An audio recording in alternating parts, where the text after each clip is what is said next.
ka-scrapper, welcome back.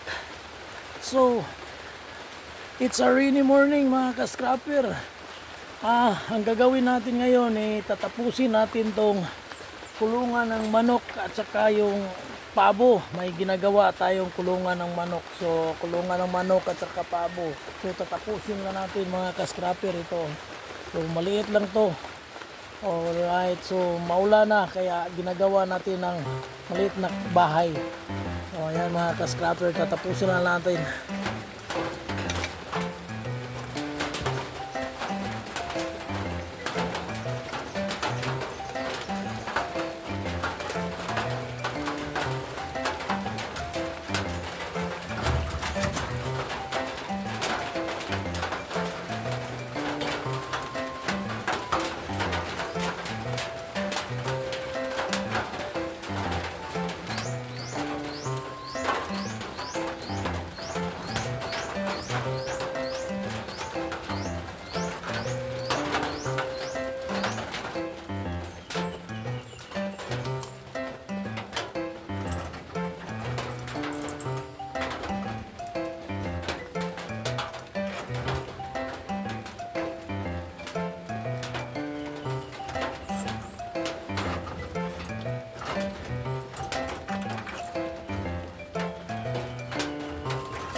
Bagay na ginagamit natin galing sa scrap.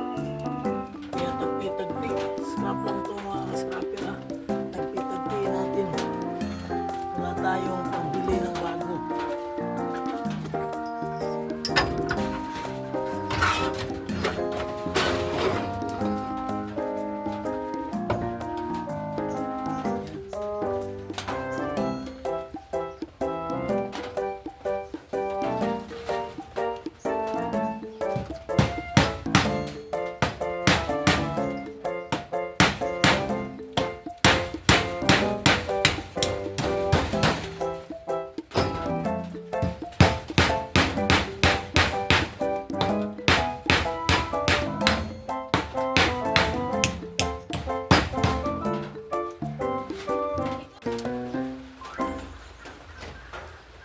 So mga ka-scrapper, tapos na yung kulungan na ginagawa natin. So, lagyan na natin, ilagay na natin yung pabo. Ito na. Yan. Isang pares na pabo, isang babae at isang lalaki mga ka-scrapper. Wow. Okay, right. Ito na. Lagay na natin. Yan. Ay,